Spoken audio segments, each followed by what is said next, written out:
여사친은 없지만 여자 심리는 알아서 잘 딱 깔끔하고 센스가 있어야 하고, 운동을 꾸준히 해서 잔 근육이 있어야겠지만 근육돼지는 안 되고, 지적이지만 대신 잘난 척하면 안 되고 겸손해야 되고, 남한테는 철벽치지만 나한테만큼은 매너 있어야 되고, 촘촘히 시간 내서 자기 개발 잘 해야 하지만 동시에 나한테 늘 연락하고 오래 통화해도 시간을 잘 내어줄 수 있어야 되고, 나를 보호해줄 만큼 믿음을 줄 만큼 듬직하지만 배가 나오면 안 되고, 잘생겼지만 본인은 그 사실을 몰라야 되고, 내가 힐을 신어도 나보다 커야 하는 남자. 여러분 있을까요?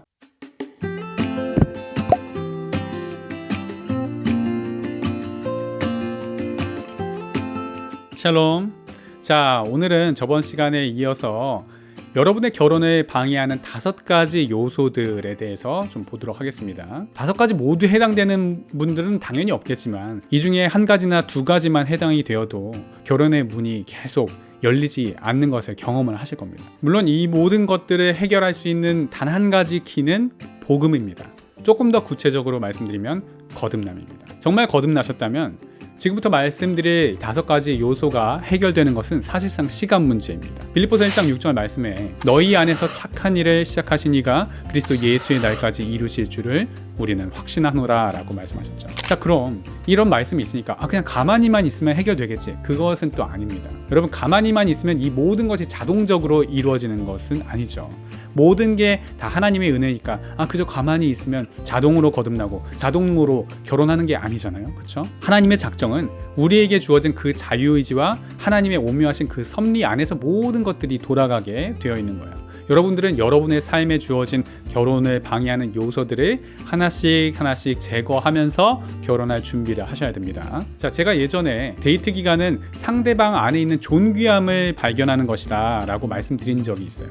예수 그리스도를 사이에 두고 상대방을 대하는 것이죠. 우리가 잘 아는 찬양 있잖아요. 형제의 모습 속에 보이는 하나님 형상 아름다워라. 바로 이 찬양 가사처럼 상대방 안에 내주하시는 성령님을 대면하는 것입니다. 하나님께서 상대방에게 두신 그 하나님의 비전, 하나님의 계획, 하나님의 섭리, 하나님의 은혜와 사랑, 이런 것들을 발견해 나가는 과정이 데이트라고 말씀드렸어요. 데이트는 사람의 시선으로 상대방을 보면서 그 상대방의 허점, 상대방의 그 허물들을 찾아내고 검증하는 시간이 아니라고 말씀드렸습니다. 넌 이러이러한 면이 있으니까 넌 아웃, 너는 이러이러한 면이 있으니까 넌 패스. 이게 데이트의 방향성이 아니라고 말씀드렸어요. 자, 그러려면 먼저 자신의 그런 인간적인 기준이나 욕심이나 정욕과 같은 것들을 내려놓아야 한다라고도 말씀드렸었는데, 오늘은 이걸 살짝 더 깊이 들어가려고 하는 겁니다. 어떤 것들이 실제적으로 여러분들의 결혼을 방해하고 있고, 그것들은 어디에서부터 시작되었는지 그 근원적인 이슈들을 조금씩만 건드려 보도록 할 거예요. 이건 원래 결혼예비학교나 크리스천 결혼관학교 과정에서 진행하는 강의인데 이번에 유튜브에 살짝만 좀 풀어보도록 할게요. 자, 첫 번째 방해 요소입니다. 부정적인 자아상. 자기 자신을 사랑하지 못하면 일단 다른 사람의 사랑을 인정할 수가 없습니다. 아무리 사랑한다고 표현을 해도요, 그게 진심으로 와닿지 않아요. 그러면 배우자는 계속해서 사랑을 부어주는데도 불구하고 정작 사랑받는 당사자는 그것을 느끼지 못하고 늘 사랑을 갈구하고 채움받기를 원합니다. 이것은 마치 밑 빠진 독에 물 붓는 것과 똑같아요. 이것은 배우자의 사랑으로 치유되거나 채워지지 않습니다. 먼저 자신의 부정적인 자아상이 치유가 되어야 해요. 자기 스스로 자기 자신을 바라보는 눈이 바뀌어야 합니다. 우리를 이 세상에서 가장 존귀하게 여기시는 분이 누구실까요? 하나님이십니다. 거듭나면서 성령께서 우리 안에 이렇게 내주하시면 우리는 하나님의 눈으로 우리 자신을 바라볼 수 있게 됩니다.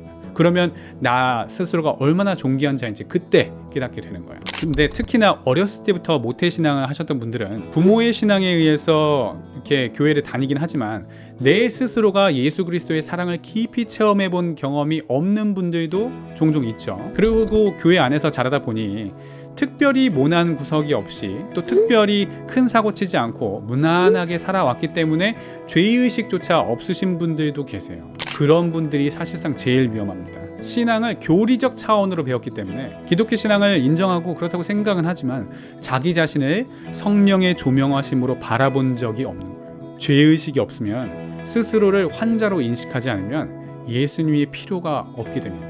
건강한 자에게는 의원이 쓸 데가 없고 병든 자에게라야 쓸 데가 있는데, 예수님이 필요하다고 이렇게 찬양도 하고 뭐 기도도 하는데 실제로는 별로 필요성을 못 느끼며 살아가는 그런 모태신앙자들이 계세요. 그런 모태신앙자분들 정말 복음으로 거듭나시길 바라고, 정말 성령님의 조명하심으로 자신이 얼마나 타락한 존재인지를 은혜로 깨달으시길 바랍니다. 자, 두 번째로 결혼에 대한 부정적인 시각입니다. 결혼에 대한 부정적인 시각은 보통 대부분 부모를 통해서 받게 됩니다.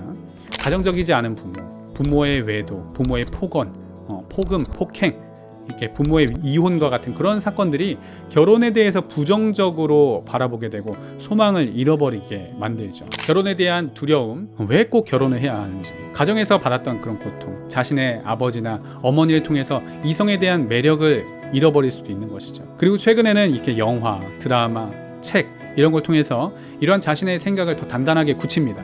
연예인들의 이혼 이슈나 페미니즘이나 레드필 지식이나 이건 역시 마찬가지로 거듭나면 해결됩니다.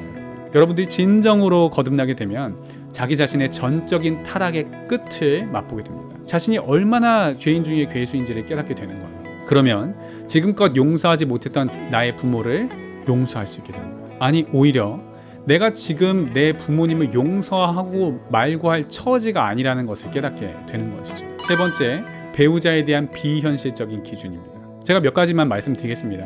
여사친은 없지만 여자 심리는 알아서 잘 딱 깔끔하고 센스가 있어야 하고, 운동을 꾸준히 해서 잔근육이 있어야겠지만 근육되지는 안 되고, 지적이지만 대신 잘난 척하면 안 되고 겸손해야 되고, 남한테는 철벽치지만 나한테만큼은 매너 있어야 되고, 촘촘히 시간 내서 자기 개발 잘 해야 하지만 동시에 나한테 늘 연락하고 오래 통화해도 시간을 잘 내어줄 수 있어야 되고, 나를 보호해줄 만큼 믿음을 줄 만큼 듬직하지만 배가 나오면 안 되고, 잘생겼지만 본인은 그 사실을 몰라야 되고, 내가 힐을 신어도 나보다 커야 하는 남자. 여러분 있을까요? 있다면 그 사람이 왜 여러분을 뭐 이거야 남자들도 뭐 마찬가지죠. 남자들 딱 두 개 보죠. 외모, 나이. 그렇죠? 이것들 모두 어찌 보면 인간적인 욕심에서 비롯된 거예요. 자기 기준을 빨리 내려놓으셔야 됩니다.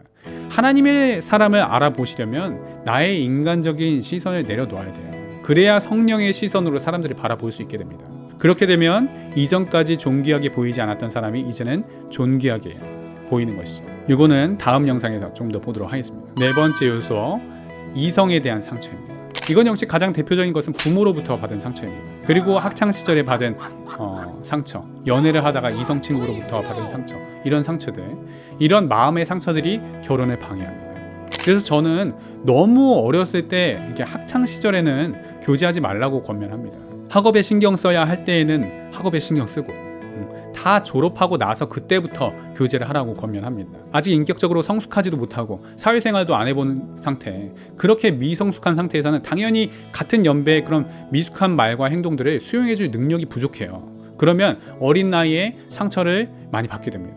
그렇게 상처를 받게 되면 남자는 다 이래, 여자는 다 저래, 이런 식의 인식과 사고가 여러분들이 나중에 정작 결혼할 때가 돼서는 쉽게 교제를 하지 못하도록, 누군가와의 그 교제를 하는 것에 계속 방어박을 치고 상처받지 않으려고 방어 기제를 치는 식으로 하는 건데, 그렇게 방어를 하게 되면서 결혼이 막힙니다.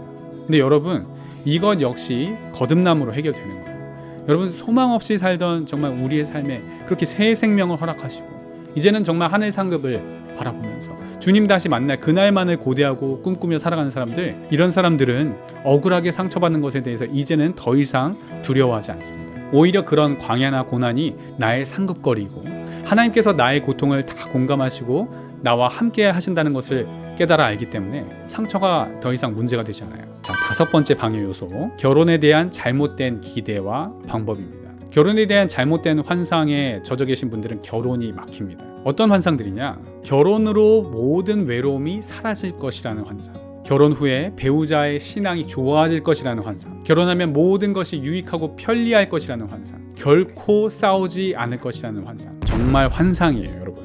무조건 깨셔야 돼요. 자, 오늘은 여러분의 결혼을 방해하는 5가지 요소들에 대해서 보았습니다. 다시 한번 정리해보죠. 부정적인 자아상, 결혼에 대한 부정적인 시각, 배우자에 대한 비현실적인 기준, 이성에 대한 상처, 결혼에 대한 잘못된 기대와 방법. 이것들 모두 궁극적으로는 복음을 통해서 해결됩니다. 그리고 이것이 어떻게 복음으로 해결될 수 있는지 오늘도 잠깐씩 말씀드렸고, 사실 이거 제가 그동안 유튜브에서 이미 몇 번 말씀드렸어요. 군데군데 띄엄띄엄 언급이 되어 있을 뿐이에요. 복음이 어떻게 우리의 자아상을 회복하는지, 어떻게 복음이 결혼에 대한 부정적인 시각에서 벗어나게 하는지, 어떻게 배우자에 대한 비현실적인 기준을 내려놓을 수 있는지, 이성에 대한 상처는 어떻게 복음으로 치유할 수 있는지, 복음이 어떻게 결혼에 대한 잘못된 기대와 방법을 내려놓게 하는지 이미 다 설명했습니다. 정주행 하셨으면 다 아실 거예요. 자, 아무튼 이렇게 복음을 통해서 우리의 결혼을 방해하는 것들을 해결하고 제거해야 우리의 시선이 실제적으로 하나님의 시선을 가질 준비가 되는 거예요. 그래야 그 하나님의 시선으로 하나님께서 여러분들을 위해 예비하신 사람을 알아볼 수 있는 겁니다. 하나님께서 예비하신 사람이 그때서야 존귀하게 보이는 거예요. 자, 그럼 오늘 영상은 여기까지. 그럼 다음 시간에 또 만나요. 그때까지 우리 모두 샬롬.